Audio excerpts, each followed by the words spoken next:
Welcome back to my channel, guys, and for this I want to be very brief because I've just got some information that I want to share with you. Now, yesterday there were a lot of political activities in this country. Raila Odinga was camping in Murang'a for Azimio la Umoja rally.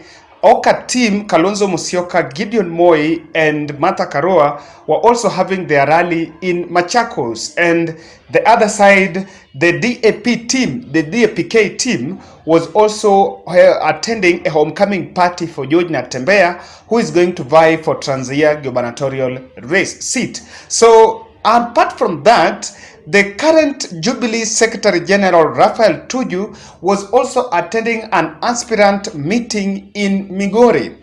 And yes, yesterday there are some few statements that came from that event by Tuju that sent certain signals. Now, Tuju, while attending that rally, was very bold to ODM aspirants, telling ODM aspirants all over the country that they should not exploit the image of Raila Odinga, but should rather come out and campaign and also make sure that they do voter registration drive. And I normally say this, that in ODM party, if there is one person that have really never benefited electively through that party, then it is none other than Raila Odinga. But the aspirants in the village, what they do is they need to register some 10,000 people in their ward and make sure they have Raila Odinga's picture in their posters, and that is enough for them to do their campaigns. But for Raila Odinga's vote basket, there is something that is needed. One, people need to register to the last man. Secondly, on the voting day, they need to come out and to walk to the polling station, all to the last man. So that has been very vivid. Now, that's not why I'm doing this video. There is a hint that Rafael Tuju is mulling through an opportunity or a plan to go back and join ODM leader in ODM party. So what does that mean? We want to look at it categorically. What do you think is maybe motivating Rafael Tuju to ditch Jubilee party? The news might not be to join ODM, but to ditch Jubilee party. So guys, we are going to say something about that. But just before that, if you're watching this video for the first time, kindly take a second and subscribe. And also, more importantly, click the notification bell so that wherever I upload a video, you will be automatically be notified. Also, more importantly, give us your feedback in the comment section. What do you think about the move by either Rafael Tuju to join ODM party or to bolt out as Jubilee Secretary General? Let me tell you first, the point of discomfort between Raila Odinga and Rafael Tuju, there's a supremacy battle, I think, in the run-up to 2007 general election, and Rafael Tuju was never in good terms by Raila Odinga. But if you go to Rarieda, I come from Siaya County. If you go to Rarieda constituency and you find someone who, I think people who are in their late 30s, and you ask them who amongst them, who was the most successful member of parliament, they will mention to you Rafael Tuju.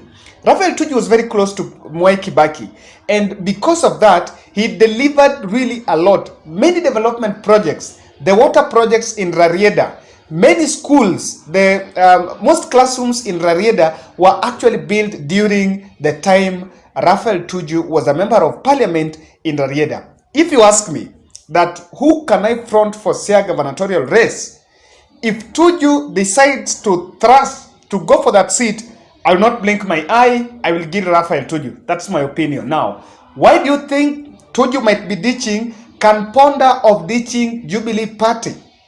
One of my first objective perspective to this can be, it can be a far much bigger scheme by Raila Odinga to weaken the Jubilee party and make sure that Jubilee is reduced to a central Kenya party. So after 2022, if Raila loses the election, what is going to happen? Can you ask yourself that question? What exactly is going to happen in the event that Raila Odinga loses the election?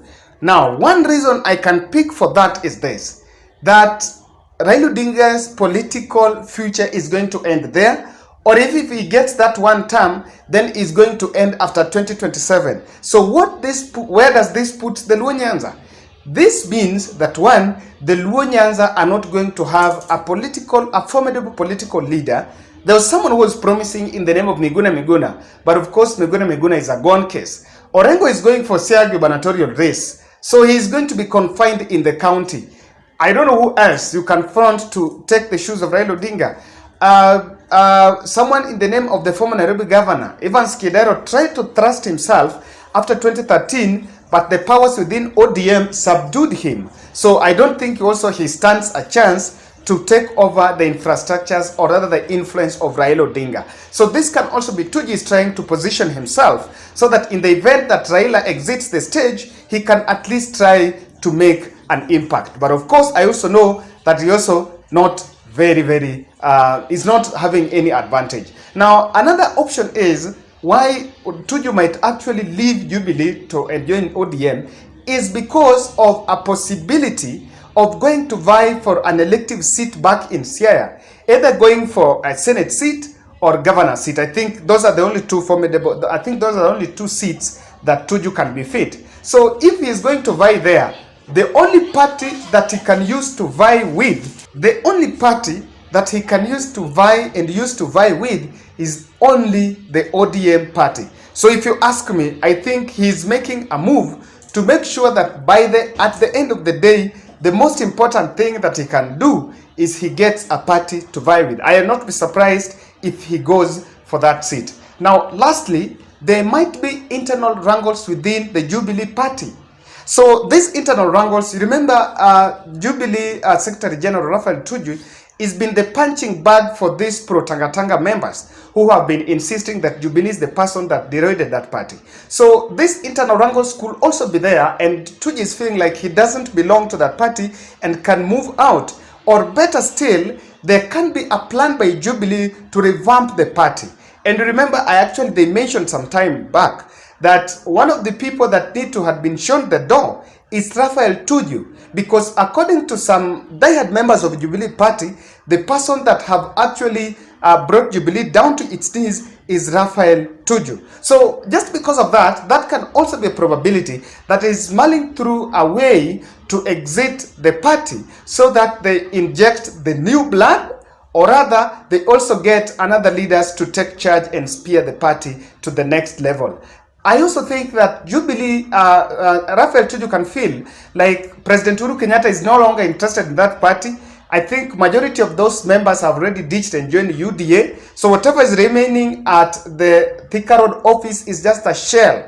It's just a building with some files. But even if they call Jubilee NDC, I don't think they have a formidable number of leaders that can really even attend an NDC and make a very good decision that can shake this country. So that is it, and that's why I think Rafael Tuju might be joining. Now, where did I get this information?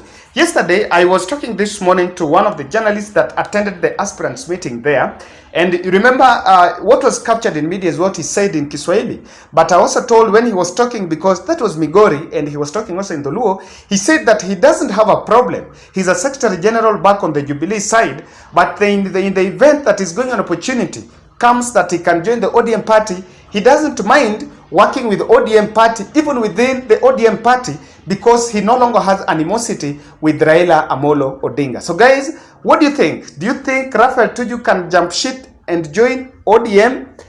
And what do you think can motivate that move?